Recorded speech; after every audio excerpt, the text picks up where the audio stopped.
Welcome to KM travel vlogs. நல்லா சாப்பிட்டோங்க.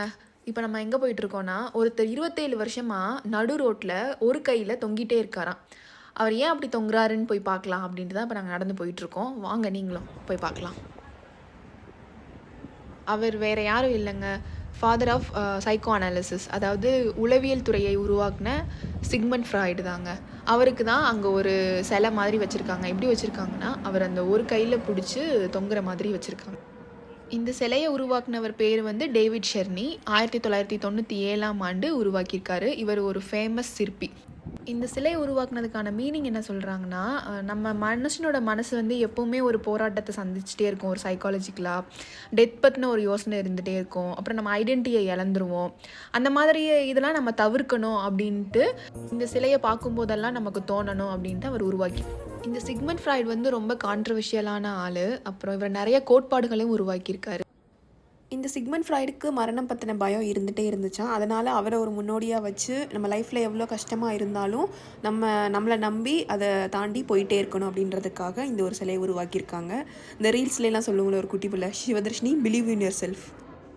அப்புறம் இது என்னென்னா, இது முனிசிபல் லைப்ரரியில் வெறும் புக்ஸ் வச்சே ஒரு டவர் மாதிரி கட்டியிருக்காங்கங்க. கிட்டத்தட்ட 8000 புக்ஸ் வச்சு கட்டியிருக்காங்க. அப்புறம் இதுக்கு இந்த இது வழியாக உள்ளே எட்டி பார்த்தோன்னா மேலேயும் கீழேயும் கண்ணாடி வச்சுருக்காங்க. ஸோ அதை நம்ம பார்க்குறப்போ ஒரு ஆப்டிக்கல் இல்யூஷன் மாதிரி இருக்கும். அதாவது அந்த புக்ஸ் எல்லாம் பிரதிபலித்து ஒரு இன்ஃபினிட்டியாக அப்படியே உள்ளே போயிட்டுருக்கிற மாதிரியே இருக்கும், ஒரு என்லெஸ்ஸாக. அதை நான் உள்ளே போய் பார்க்குறப்போ எனக்கே ஒரு மாதிரி தலையெல்லாம் கிருன்னு ஆயிடுச்சு, சுற்றிருச்சு. அப்படி அந்த ரிஃப்ளெக்ஷன் வந்து நம்மளுக்கு அப்படியே புக்ஸாக இருக்கிற மாதிரி இருக்கும். அதை நீங்கள் உங்களுக்கு காட்டுறேன், நீங்களும் பாருங்கள். ஒரு மாதிரி சுற்றி சுற்றி சுற்றி போகிற மாதிரி இருக்கும். இது எதை மீன் பண்ணுறாங்கன்னா, மக்கள் வந்து புக் படிக்கணுன்ற ஆர்வத்தை தூண்டுறதுக்காண்டியும் அவங்களுக்கான இது பண்ணுறதுக்காண்டியும் இந்த மாதிரி அமைச்சதாக சொல்கிறாங்க. பாருங்கள், அப்படி போயிட்டே இருக்கிற மாதிரி இருக்கா. அது மேலேயும் கீழேயும் கண்ணாடி வச்சனால நம்மளுக்கு அது அப்படியே ரிஃப்ளெக்ட் ஆகிட்டு இருக்கிற மாதிரி தெரியாது. அந்த இல்யூஷன், அதுதான் ஆப்டிக்கல் இல்யூஷன்னு சொல்கிறாங்க.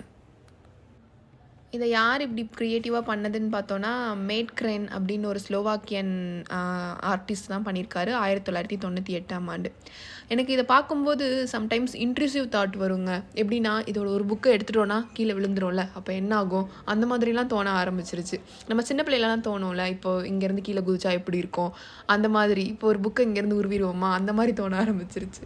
அப்புறம் அந்த இடத்த விட்டு கொஞ்சம் அப்படியே வெளியே வந்தாச்சு. இது ஃப்ரீ தான். இதை பார்க்குறதுக்கு மக்கள் அவ்வளோ கூட்டமாக வெளியே லைனில் நின்று பார்த்துட்டு இருந்தாங்க. அடுத்து என்ன பார்க்க போகிறோன்னா, இங்கே ப்ராகில் ஒருத்தரோட தலை வந்து தானாக சுற்றிட்டே இருக்குமா, அதை தான் பார்க்க போகிறோம். இது யாரும் இல்லைங்க, இவரோட பேர் ஃப்ரான்ஸ் காஃபா. அவரோட ஹெட்டு தான் இது.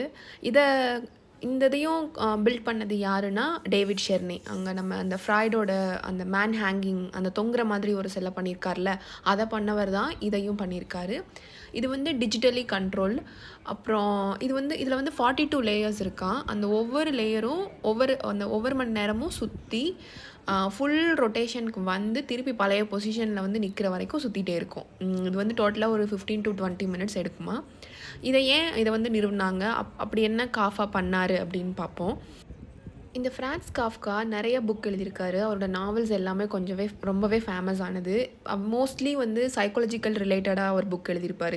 இப்போது நவீனமாக இந்த மாடர்ன் உலகத்தில் பீப்புள் வந்து எப்படி சஃபர் ஆகிறாங்க, அவங்க எப்படி ட்ராமாக்கெல்லாம் உள்ளாராங்க, அந்த மாதிரி ஃபேமஸான நிறையா ஏலியனேஷன், ஆன்சைட்டி அண்ட் ஃபியர், அந்த மாதிரி நிறையா புக் எழுதியிருக்காரு.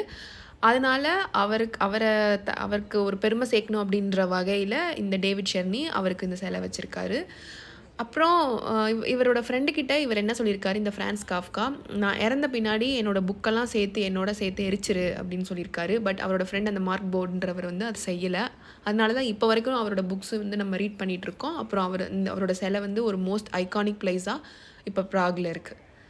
இவர் டியூபர்குலோசிஸ் வந்து இறந்துட்டதாக சொல்கிறாங்க. இந்த சிலையோட மொத்த உயரம் வந்து 11 மீட்டராம்.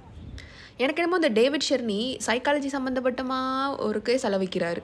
ஒரு டவுட்டாக தான் இருக்குது அவர் மேலேயும். ஒருவேளை அவர் சைக்காலஜிக்கலாக ஏதாவது டிப்ரெஷனில் இருந்திருப்பாரோ என்னன்னு தெரியல. அதை பற்றி நம்ம பார்ப்போம். அடுத்து நம்ம போக போகிற இடம் வந்து டான்சிங் ஹவுஸு. ஒரு 2 பில்டிங் இருக்கும். ஒரு பில்டிங் வந்து காங்கிரீட் பில்டிங், இன்னொரு பில்டிங் வந்து கண்ணாடி பில்டிங். அந்த கண்ணாடி பில்டிங் வந்து அந்த காங்கிரீட் பில்டிங் மேலே அப்படி சாஞ்சிருக்கிற மாதிரி இருக்கும். அதை தான் அவங்க வந்து டான்சிங் பில்டிங், அந்த மாதிரி டான்ஸ் ஆடுற மாதிரி இருக்கும். அதான் அவங்க டான்சிங் பில்டிங்னு சொல்கிறாங்க. செகண்ட் வேர்ல்டு வாரில் இந்த பிளேஸில் ஏற்கனவே ஒரு பழைய ஒரு பில்டிங் இருந்திருக்கு. அந்த பில்டிங்கில் அமெரிக்கா வந்து தவறுதலாக வந்து குண்டு போட்டுருச்சு பிராக் சிட்டியில். ஸோ அந்த இடமே ஒரு எம்டியாக இருந்திருக்கு. அப்போ இருந்த பிரசிடெண்ட் வந்து இந்த இடத்துல ஒரு நவீனமாக கலைக்கு இம்பார்ட்டன்ஸ் கொடுக்குற மாதிரி ஒரு பில்டிங் கட்டணும் அப்படின்னு சொல்லி இந்த பில்டிங்கை கட்டியிருக்காரு.